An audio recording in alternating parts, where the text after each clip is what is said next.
Alrighty, hello everyone. Good evening. Welcome to Café Scientifique from all of us here at SFU's Faculty of Science. My name is Stevie Benish, and I'm the Manager of Outreach and Engagement here in the faculty. And I'm going to be your host for this evening. So if you're one of our cafe regulars, thank you for joining us again. And if this is your first time joining us, it's lovely to have you here. For those who don't know, Café Scientifique is the Faculty of Sciences public seminar series where our faculty members share their current scientific research and its impact on our local communities as well as larger society. And we typically host about 6 to 8 discussions a year, and they're all virtual and they're also recorded. So, if you need to leave early or if you miss one, or if you want to share this with anyone after the fact, you can do that at any time. They're all up on our website. And we'd also love to hear from you and stay in touch. So after the event, you'll receive a feedback link by email. And from that, you can also join our mail list. So you'll receive updates for our future events.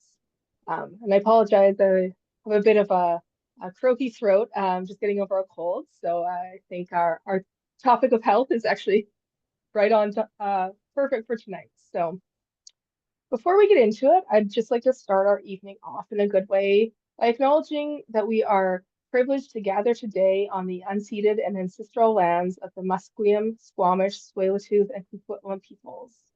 We thank them for having cared for and being stewards of this land and waters since long before our time. We look forward to working with them in partnership as we continue to build and grow our communities together. So if any of you know whose territory you're currently on, I'd like to invite you right now to take a moment to reflect on that. And if you don't know which territory you're on, a great resource that we love to share is the website native-land.ca. And there you can familiarize yourself with the Indigenous peoples whose land that you live, work, and play on. Okay, this is the boring part, just a couple house rules. I promise they'll be quick. So first off, questions.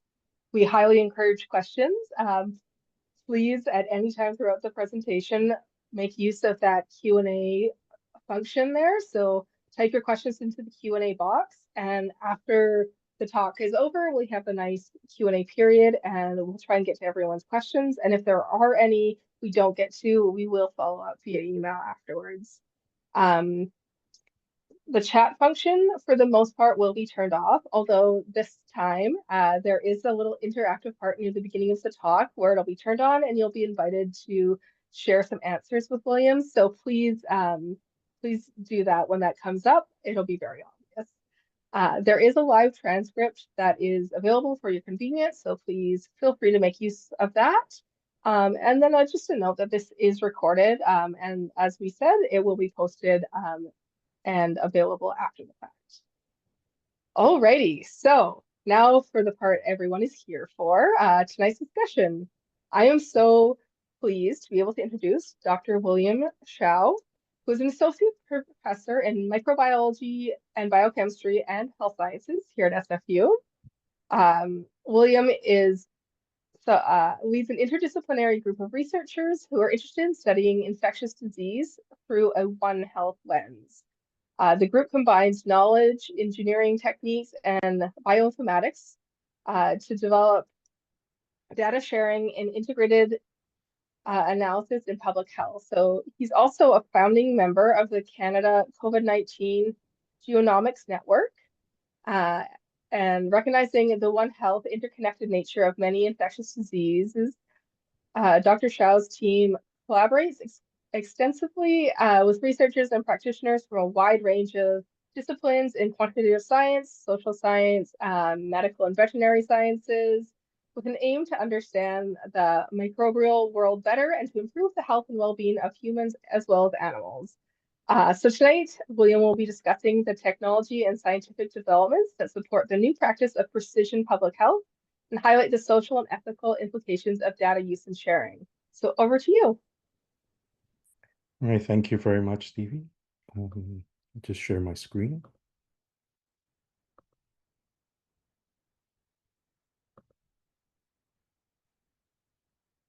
Okay, so first of all, th thank you very much for the invitation, and it's really a pleasure to be here today to talk about a topic that I'm really passionate about, which is why sharing genomic data from pathogens and the associated contextual information is critical to achieve better public health outcomes, and also why it is an achievable goal that we can set for ourselves.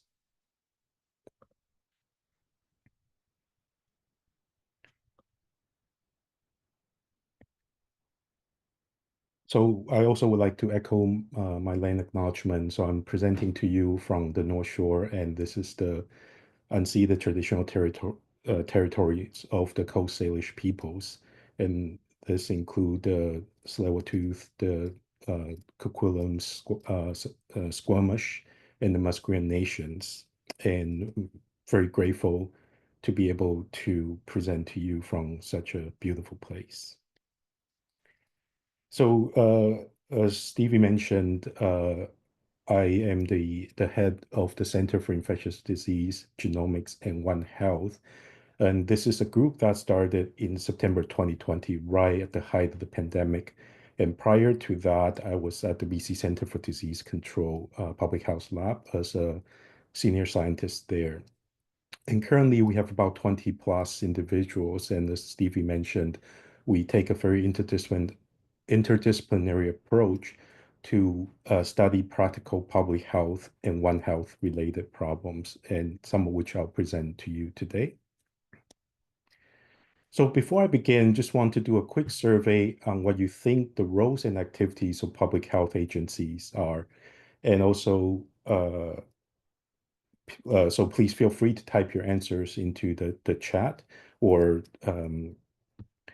just think about it for a few seconds. I'll give everyone probably 10, 20 seconds to think of it, just to reflect if you want, or to answer it. And in the meantime, while you're doing that, I also want to highlight some of the premium public health agencies around the world. So there's the CDC, picture CDC from the US, the Public Health Agency of Canada, National Microbiology Lab shown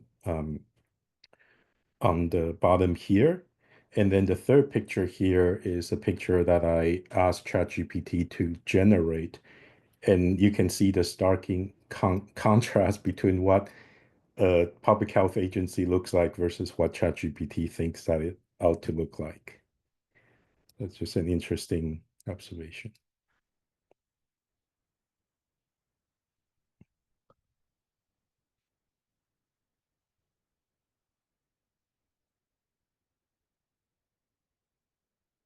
Okay, so I see one of the answers is health and disease surveillance.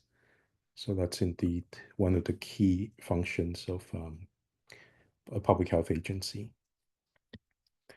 So I'll move on by showing you some of the answers here. So as Elaine mentioned, or public health agencies around the world monitor and intervene the spread of diseases to improve health of the population. And public health agencies also develop policies and strategy to prevent disease from occurring. So healthy living, because that's corresponding to Laura's answer there. And public health laboratories also test patient and environmental samples and determine the cause of diseases. So some of you might heard of the term molecular epidemiology. So that's the use of molecular data to understand the spread and the cause of diseases. But there are other functions that you might not really have thought of. One is actually it has helpline functions, for example, provide drug and poison information. It also coordinate and provide immunization programs to the community, and therefore sort of preventively um, uh, provide a preventive measure of disease, uh, prevent disease from spread. And also, uh, it has a function of being prepared in response to health crisis. As you probably still remember the role that BCCC played during the COVID pandemic. And uh, while you see the responses, it actually represent years of preparedness and and years of practice to be able to provide such response when crisis hits. So, um, sorry. So while we understand the role of public health today, I want to talk to you about precision public health. But before I do that, I thought I'd start with a term that might be more familiar with people, which is precision health. And some of you might have heard of it mentioned as personalized health um, or similar terms like that. The reason that it's switched from personalized health to precision health is because precision health is not just about a person, as you'll see shortly. So here, first, I'll give you the definition. So precision health is an emerging approach for disease treatment and prevention that take into account individual variabilities in genes, environment, and lifestyle for each person. And this practice allowed doctors and researchers to predict more accurately which treatment and prevention strategies for a particular disease will work in which groups of individual. It's important to realize that even though we talked about the treatment being applied to individuals, these treatments are actually based on studies of groups of individuals or cohorts. And to achieve precision health, it's to be able to discern which group of individuals which group the individual being treated belongs to in order to apply the right treatment. So this is in contrast to a one-size-fits-all approach, in which disease treatment and prevention strategies are developed for an average person with less consideration for the differences between individuals. In other words, what we're trying to do is to subgroup individuals into more homogeneous groups where we know the treatment will be effective for that given group.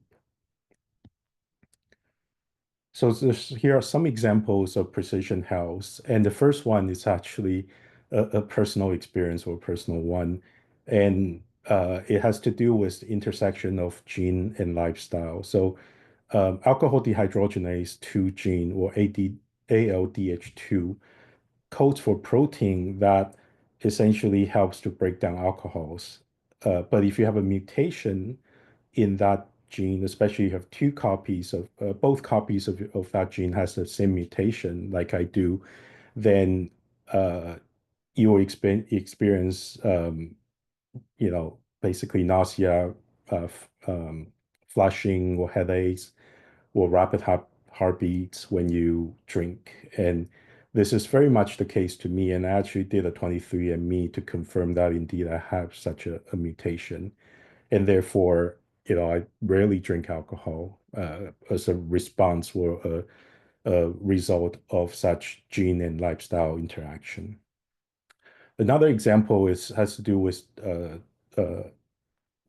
reactions to drugs. So if you have a certain type of mutations in your gene, then, for example, the drug warfarin, which is an anticoagulant to prevent and treat blood clot, can actually be more effective in your case, and therefore you require a lower dosage of the drug, or otherwise you might actually have bleeding problem resulting from the use of such drug. The third example has to do with interactions between gene and environment. And this is where asthma and air pollution. This is about asthma and air pollution. So um, if you have certain genes that predispose you to asthma, then if you happen to be in a more polluted environment, it can trigger such disease. Uh, Whereas it was less an issue. It's less an issue for other individuals. However, it's not just about one gene or small set of genes. Often it's an interaction of genes, and one great example of that is in the area of precision oncology. And the one premium example of that is the BC Cancer's Personalized Oncogenomics Program, or POG. So I'll first go through the how it works. So DNA is from individual tumor samples from an individual are sequenced to identify the genetic mutations, right, of the uh, that are specific to the patient's tumor, right? So it's not even sequencing the individual's genome, it's actually sequencing the specific mutations that are found in the tumor. And then bioinformatics with data analysis will perform to try to understand how these mutations are translated into um, the functional impacts and what might be the possible drugs that can uh, uh, change the effect of such mutations. In other words, to be able to identify a possible drug target.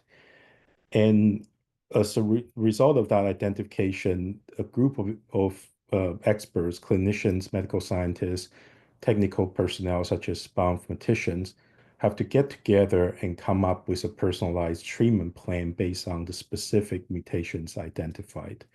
So these are examples of what having these individualized information can help to tailor the treatments to the individual.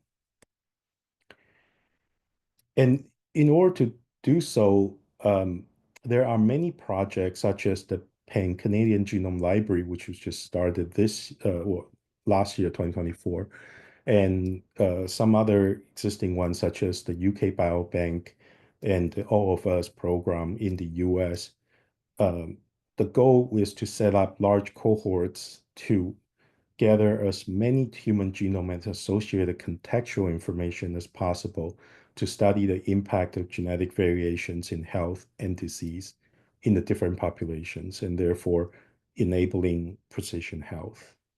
So this diagram here just shows you some of these large cohorts that have been set up, and indeed, there are many, many more that are not included in this particular review that I pulled. So now we know what precision health is, we can actually move on to what precision public health is. So in precision public health, instead of applying treatments to individuals, the goal is actually to apply the interventions to a population. And precision public health also considers the interplay between genetic, lifestyle, and the environment to improve disease prevention, diagnosis, and treatment, but on a population level. Therefore, the right interventions can be delivered to the right population at the right time. So, for example, we can say that uh, a particular environmental screening is recommended to be carried out in a certain community because that community has a higher incidence of particular disease that we know is a result of a known environmental exposure. So in other words, having a more tailored or more targeted intervention to an area or to a community that's known to likely to benefit more from such intervention. And precision public health really should be considered as an extension of precision health. Both require understanding of individual level variations and to reject the idea of a one-size-fits-all approach. And I highlighted the term diversity here because the individual level variation basically is to understand what are the diversities that are found in the population as a whole. So really paradoxically, when we talk about precision public health, we actually require individual level data to target interventions to specific groups of individuals that can benefit the most from such intervention. So the two key words I want you to keep in mind is diversity and data.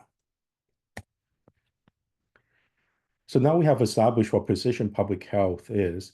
We'll next look at why this is important to that we apply precision public health to infectious disease. And I'll first give you a little bit of background on uh, the of the term zoonotic diseases. So zoonotic diseases are diseases that can be transmitted between animals and humans.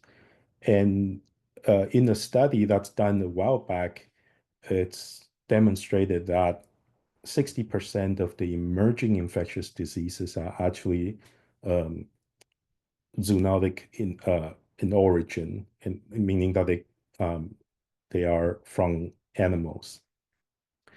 And also due to climate change, the land use encroachment of human activities into more remote areas and other factors, we are seeing an increase of emerging infectious disease that are of zoonotic origin. Some examples you might have heard of, including COVID, avian influenza, Ebola, Mpox. These are all recent examples of zoonotic diseases. So, in order to tackle these infectious diseases, intersectoral and global collaborations are needed because these origins of these pathogens are coming from animals, are coming from other countries. So we need to work as a global community in order to combat these diseases. And today I want to focus on the use of pathogen genomics and its contribution to precision public health. But in this diagram, you can also see there are many other factors that are involved or contributing to precision public health, and also the type of data, environmental, social, behavioral, uh, pathogen genomics, human genomics, and others are important data sources that contribute to the research to improve precision public health.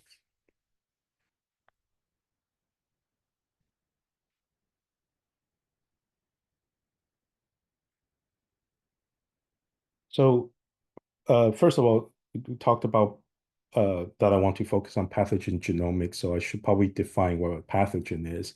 So pathogen is just an organism that can cause disease in uh, its host.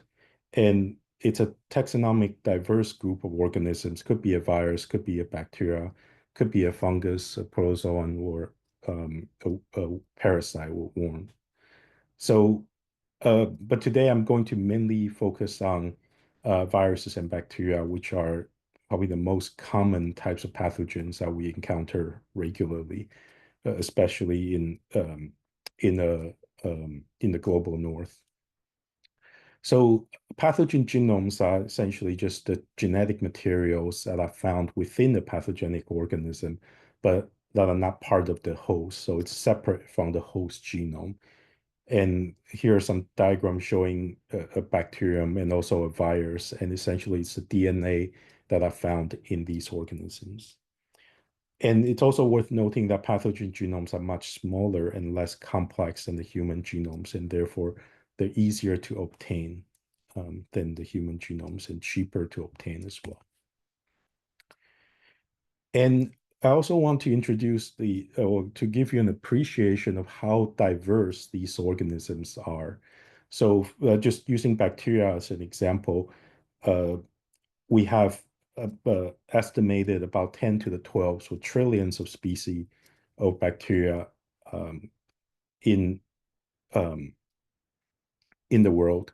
And that's 10 times more than the number of stars in our own galaxy. And if you look at individual cells, there's 10 to the 30, estimated 10 to the 30th bacterial cells. And I don't even know what the word for 10 to the 30th is. If anyone knows, feel free to add that to the chat or to the Q&As. But anyway, so there's 10 to the 30th bacterial cells on Earth, and this is actually a million times more than the number of stars in the known universe. So the same, and there's another interesting fact is that there's same number of bacteria in 1 teaspoon of soil as number of individuals or number of people in Africa. So there's essentially 1 billion bacterial cells just in a single teaspoon of soil. And within our bodies, there's 500 to 1,000 bacterial species, right, live in your gut. And there are actually more bacterial genes that are found in your body, in and on your body, than your own genes. So estimated 150 times more bacterial genes than your own genome. So that's a large number of genes that can potentially interact with your body and can affect your health. However, it's not just the sheer number of bacterial species. What's tricky is also that within a single bacterial species, the diversity is also very high. So here's just a comparison, right? So as humans, we share 99.9% of our genomic sequences, and this corresponds to about 97% of our genes are shared. Um, or I should say 97% of our alleles are shared. Um, on the other hand, if you look at two strains of Escherichia coli or E. coli, which are a common cause of foodborne and uh, both foodborne and UTI type of infections, um, any two given strain share less than 50% of the genes. And if you look at all the E. coli's that we know or that we have sequenced, and then you look at all the genes that are found in all these E. coli's, only 4% of these genes, right, are found in all E. coli's. In other words, um, only a small fraction of the genes in the E. coli genome defines what E. coli is, right? So that's a huge amount of variations.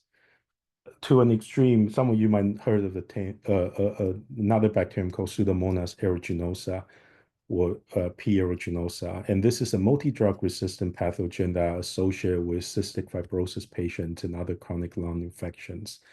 Less than 1% of the genes found in P. aeruginosa are actually shared by all members of this pathogen, right? So just imagine 1% of the gene was sufficient to define an organism, and that's pretty crazy, right? So, or define a species of an organism. So if we need to sequence millions of human genomes to understand human diversity, just imagine how many bacterial genomes we need to understand, we need to have in order to understand microbial diversity. And if you wonder about viruses, if you just take all the numbers I gave you in the previous slide, in this slide, and times it by 10, that's roughly the diversities that you see in viruses. So luckily, we actually already, as a community, have the norm of sharing these pathogen genomic sequence data in public and in open databases. And therefore, the data can be useful to support global surveillance and public health interventions and so on. So for example, the National Library of Medicine has over 1.6 million bacterial genomes in its database. If you look at this Gazette database, which is the global repository for all of the publicly available SARS-CoV-2 genomes. So SARS-CoV-2 is what caused the COVID disease, as you may know.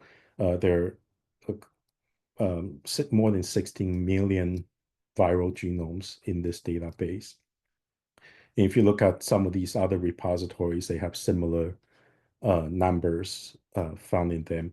And for example, the VirusSeq data portal, which I'm a member of, it has all the Canadian SARS-CoV-2 genome, and there's roughly 600,000 viral genomes that are available publicly and openly. Any of us can go to the website and download these genomes to study them. And during the pandemic, vast amount of genomic sequence data from SARS-CoV-2 were accumulated. As I mentioned, nearly 17 million genomes were sequenced in the last 4 years or so. And they play a major role in allowing us to track the transmission of the outbreak, to identify the new variants, to facilitate the development of drug and vaccines, and also to characterize the origin and the evolution of this particular pathogen. However, hiding behind this success is the fact that these data are actually not very reusable and don't contribute to precision public health in the long run. So for example, the Gazette database I mentioned to you before, 60% of the sequences in that database are missing basic demographic information. In other words, if you're trying to do epidemiological studies using the data, you won't be able to do that with 63% of the sequence of the records there. And 84% of the sequences are missing sampling strategy. So again, affect how you can interpret the sequences in a epidemiological context. But what's also very damning is that 95% of sequences are actually missing that patient level, individual level clinical information. So if you're trying to understand the impact of certain variations or mutations have on the disease outcome, you won't be able to do so with 95% of the data that's in the database. So why is so much of the contextual data missing, right? And there are certain barriers that we know and are trying to address. Foremost is probably the lack of trust and privacy concerns with sharing individual level data. But others include different terminologies and language used to describe the data, and also incompatible informatics systems to store and to share such data. So I'll briefly go over the type of works that we have done to address each of these. So for the first one, my group certainly is not a social science or a legal uh, uh,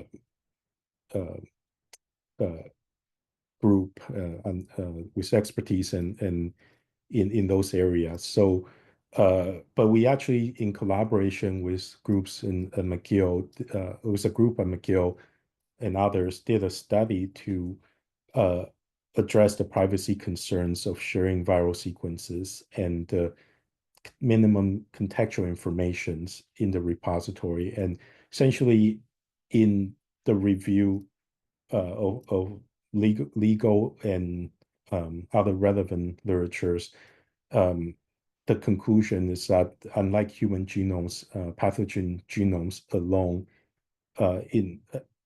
with the addition of some of these minimum contextual data, typically is not considered to be personal health informations, and therefore should reduce the concern with related to privacy.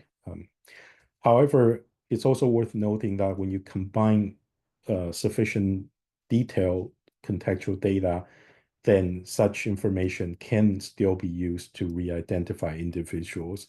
So it's not a black and white case. It's actually a bit of a grayscale. And this is where, public opinions to try to see where the balance between privacy and with the public good of sharing such information is. So we then did a study essentially asking over 5,000 Canadians what their opinions of sharing such contextual data together with the viral sequence data is. So the type of data that we are interested in include demographic data, symptoms, in other words, the clinical outcomes, and the test and vaccine status of individuals, the location of the individuals, in other words, the demographic information, and also the sequence information of the pathogens. And the method is essentially we contracted a company to do an online survey of 5,000 individuals in Canada, balanced so roughly correspond to the demography of the Canadian population, and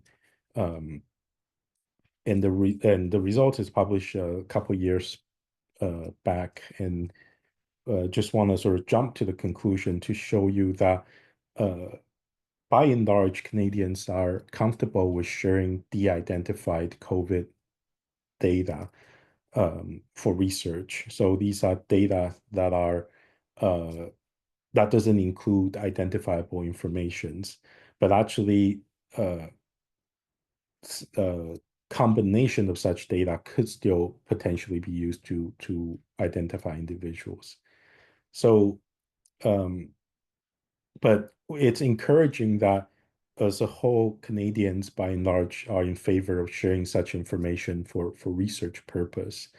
And even for uh, more, so even when it comes to the bottom here, where we ask if individuals are willing to share their own human, their own host genomic information in order to understand, for us to study host pathogen interactions, or to be able to actually have the de-identified data able to link back to additional data.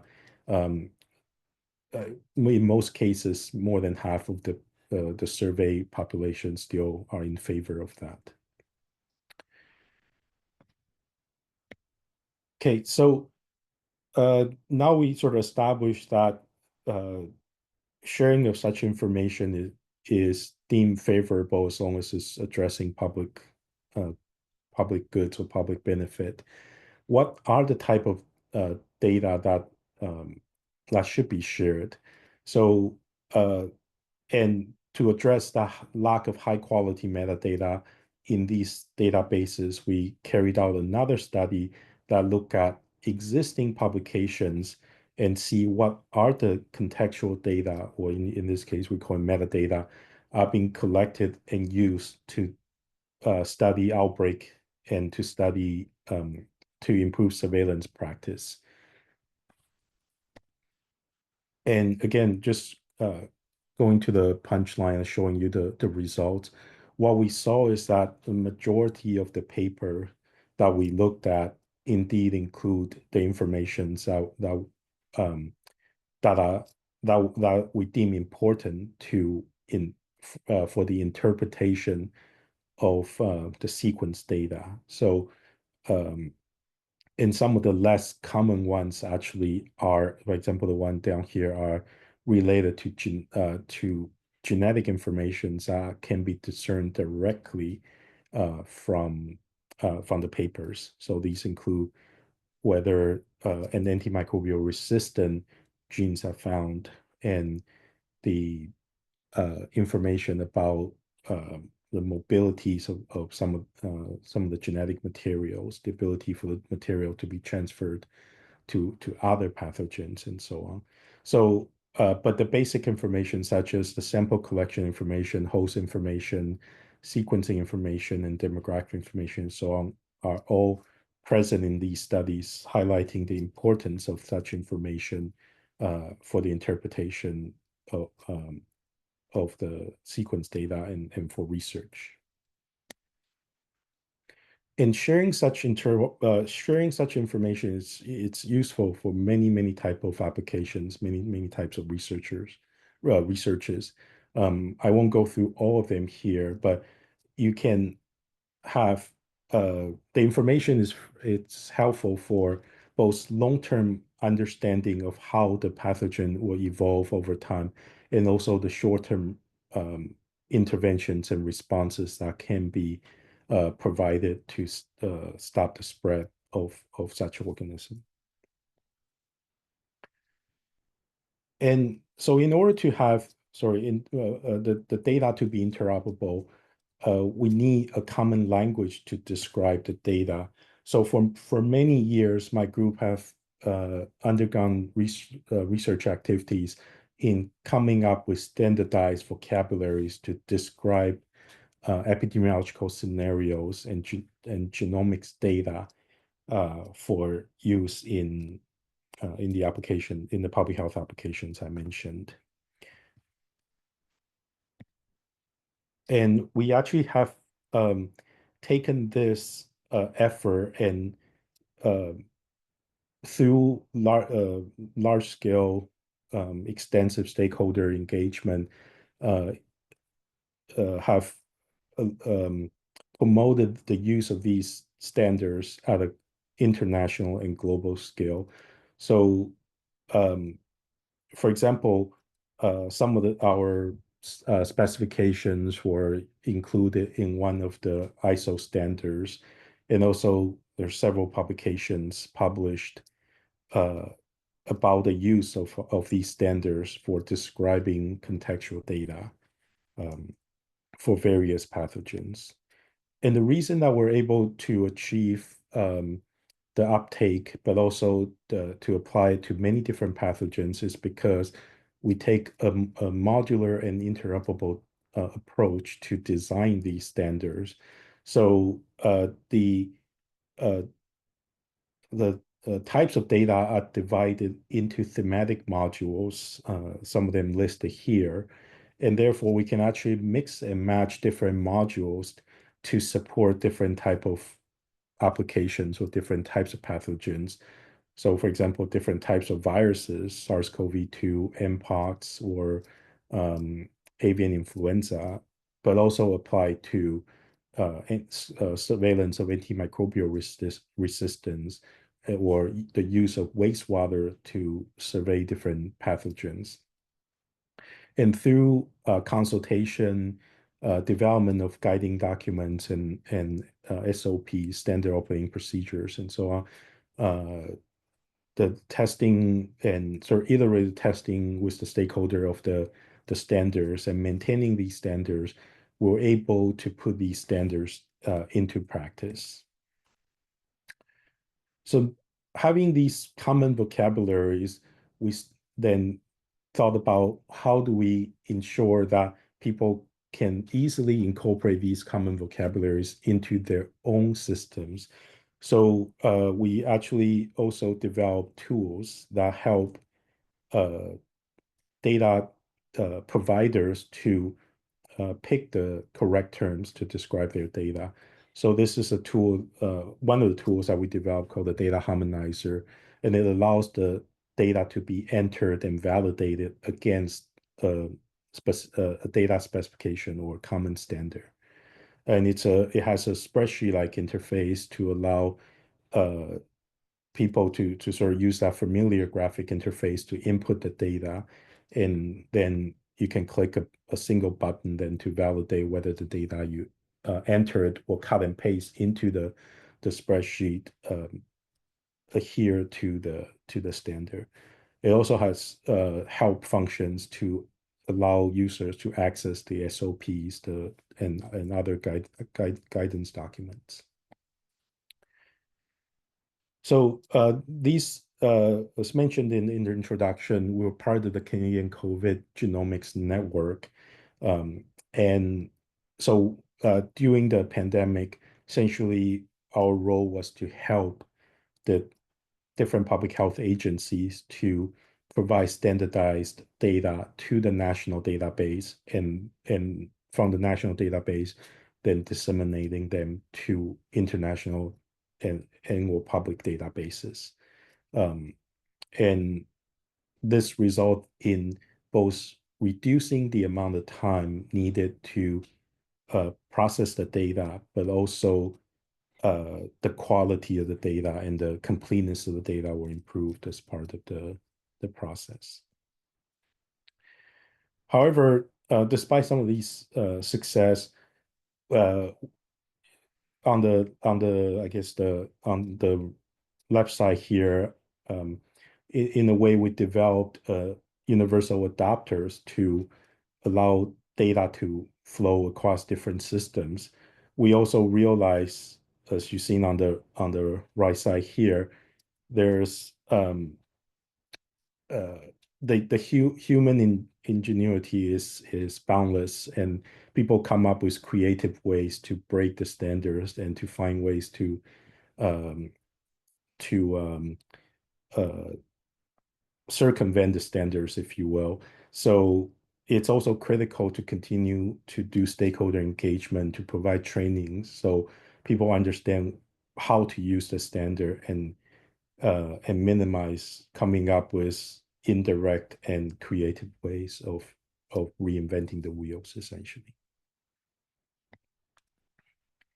So I'll end my talk with another application that shows, we have the data in the databases now. What can we do with such data?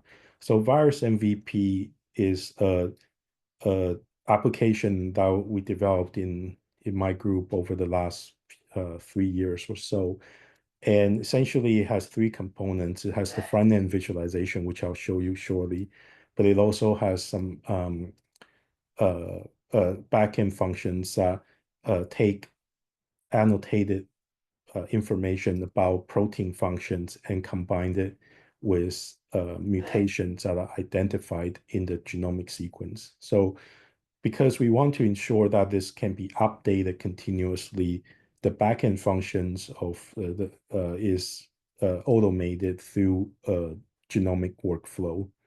However, the functional annotation is still manually curated from the literature, and we're looking into use of, you know, AIs and large language models to help improve the efficiencies of such annotation. So, and this is what the front-end interface look like. Essentially, it's a heat map or diagram that shows the different populations of the viruses. So this is, again, viral pathogen, what you can think of as strains or variants on the y-axis here. And on the x-axis is basically the locations in the genome where the mutations were identified. So if you see a column with colors, that means there's a mutation at that particular location. And when you hover on the boxes, you then can see the annotations um, of the mutation and what functional impact such mutation have on, for example, drug efficacies or vaccine efficacies, or how it might affect viral entries into host cells and so on. So, but we can also use it for epidemiological surveillance. So here is a um, animation that you can see that if you pay attention to this particular column that's highlighted, you can see the colors start with blue, but then over time, as we basically over time, that particular mutation start to increase. So the hotter the color, the more members of that population, where you can think of the more viruses in that given week possess that particular mutation. So this is a way to see which mutations may actually support viral adaptation and therefore increase over time in that virus population. So hopefully I give you a bit of a taste of why viral genomes can be useful for precision public health. And we, at a very high level, we think of this is as an ecosystem. And we came up with three principles that support such a data ecosystem. So first, it should be open and inclusive. So this will allow the different sectors and different domains to contribute data but to the ecosystem, but also to prevent locking in of the data to a specific proprietary solution. We also promote the use of open technology stack and community developed standards as core component of these ecosystem. And I forgot to mention that all the tools and all the standards that I show you are both open and community developed. So they're uh, uh, free to be used by others to continue to build this ecosystem. But most importantly is that a continued dialogue is needed to understand how the data should be governed within this ecosystem. And the principles that we come up with is that it should be equitable, and it should pay attention to collective benefit of sharing such data. So in other words, if someone uses the data to make money from developing a vaccine or a drug, what would be a suitable mechanism for feeding um, the benefit back to the community, right? So, and that's actually the hardest problem to solve. And if you look at some of the current events in the US, this is actually quite concerning, right? So not only is data being taken down from CDC websites, uh, there's also an active campaign against the removal of um, oh, sorry, for the removal of diversity, equity, and inclusion related information. And as I demonstrated earlier, that these information are actually critical for the understanding of variations in the population and for understanding how uh, collective benefit can be gained given such diversity. Um, so I just want to end by summarizing what I talked about. One is precision public health requires understanding of population diversity and ability to integrate data from many different domains and sectors. And pathogen genomic data provide rich information, and you can think of it as a common currency across the sectors. But the lack of contextual data makes the reuse of the pathogen genomic data very difficult or impossible. Uh, so we've seen that Canadians are generally in favor of sharing the de-identified contextual data related to infection to support research.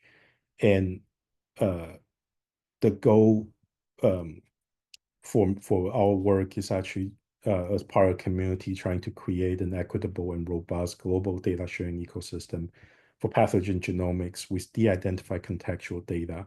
And hopefully I show you that this is technically within the reach of what we can do. However, the data governance and policies associated with data use are still being negotiated. And with what's happening in the US, I think there's opportunity for Canada actually to increase its stake in the global pathogen genomic data sharing ecosystem and apply what we believe is our core principles that I outlined it to help to support a much more inclusive and much more uh, diverse community that has the common benefit in mind.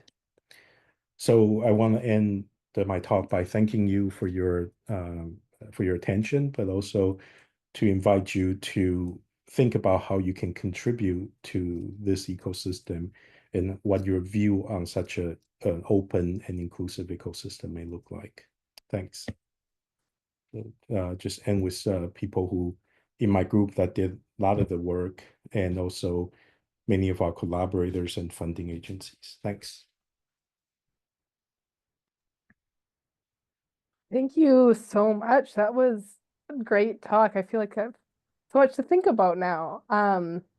So for all of our attendees, and this is your opportunity to ask any questions you might have. So um, at the bottom of your screen, you should have that Q&A button. If you click that, type in any questions, and we have a bit of time now to get to those. So we have a couple here to get started.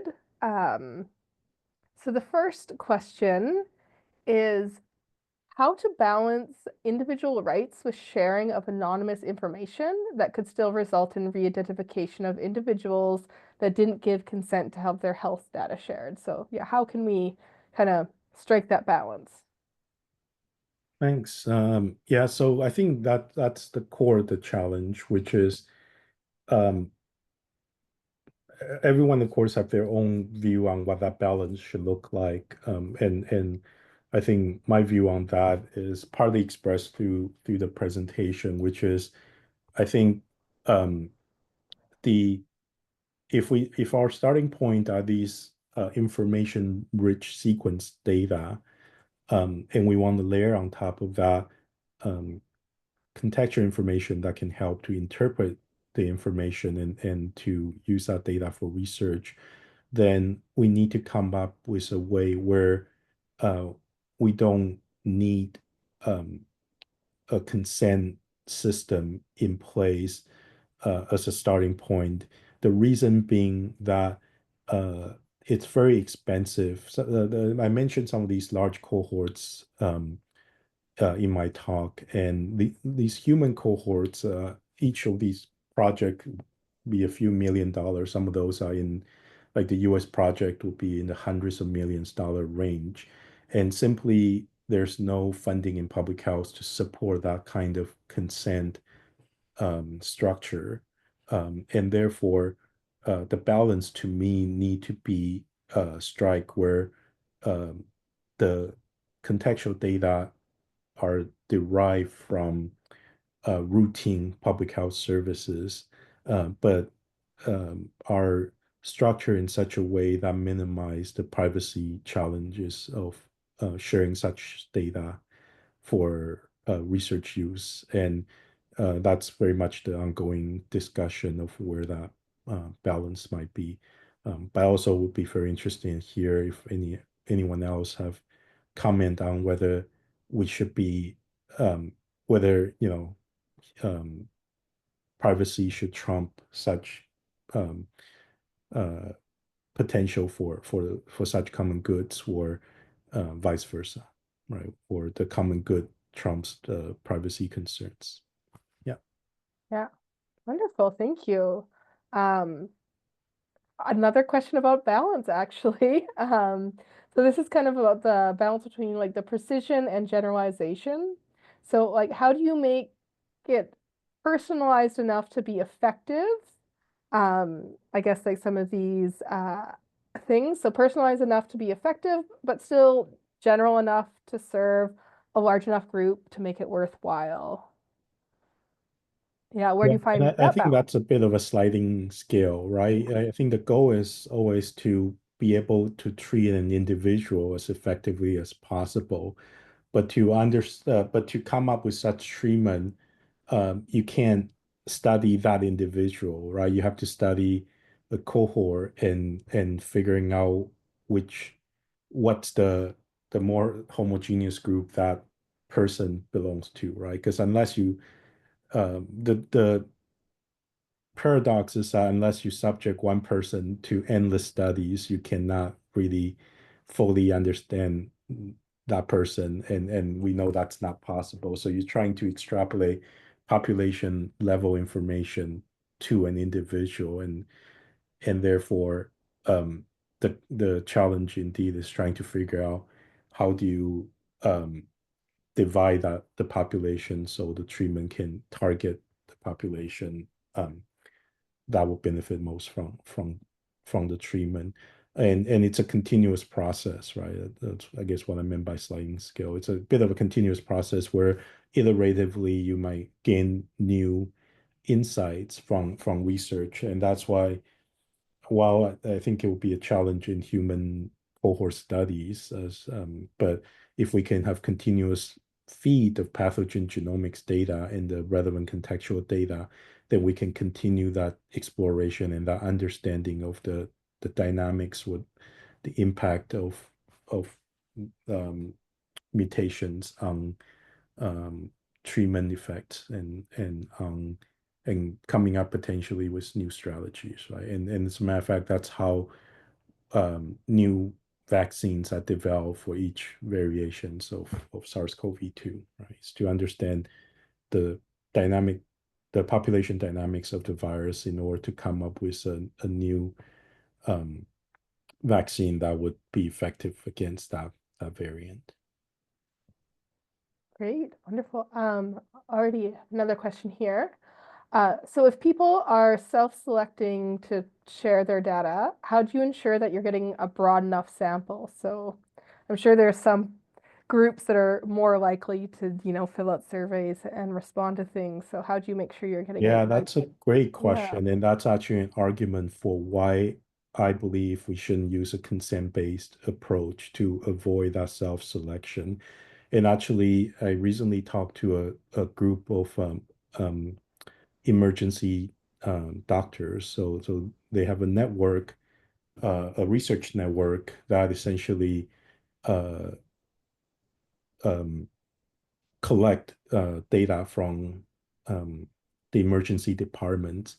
And they made that exact argument to the ethics board to get a consent waiver for their study population, saying that essentially if you insist on consent, then that becomes a self-selection process. And some of the patients in the hospital may not be able to give that consent, and they're then excluded from the research. But again, this is a balance, right? So they obviously can collect unlimited amount of data associated with the person without consent, but the basic or the minimum information that I highlighted in my talk, I think are the reasonable balance of collecting non-consented information without that self-selection bias and minimize the impact of um, privacy concerns and re-identification concerns.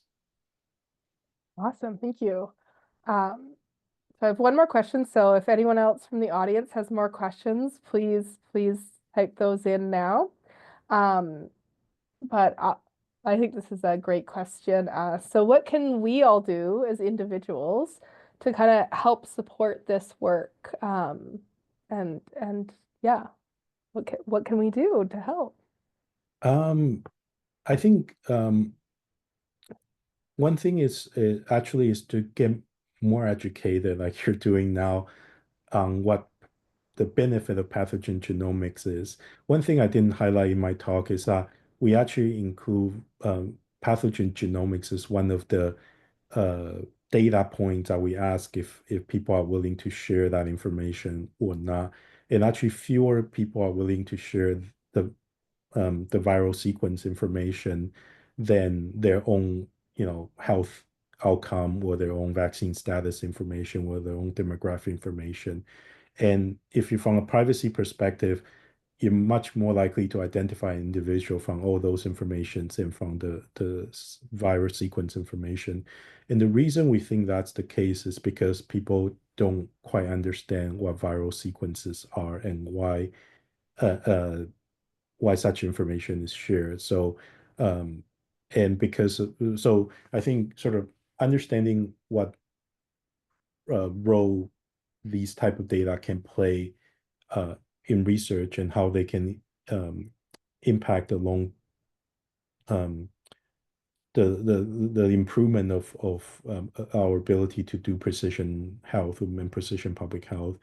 I think it's a big step forward, and certainly would like to see more public opinion supporting um, non-consent based or consent waiver based approach in collecting this type of information. So reduce the cost of creating and maintaining such data set. Wonderful. Thank you so much. Yeah, I think that's a great, with no other questions, I think that's a great place to wrap it up with, a little action item for all of us and a little, um, we already did the first big step, which was to come tonight and listen to your wonderful talk. Um, and that's, education is always the first step in these things. So thank you everyone who was able to join us this evening. And many thanks to you for sharing your expertise and your knowledge. Um, and for everyone here, we hope to see you at the next Café Scientifique, which will be on April 29th. Until then, have a lovely evening, everyone. Thank you. Bye for now. Bye.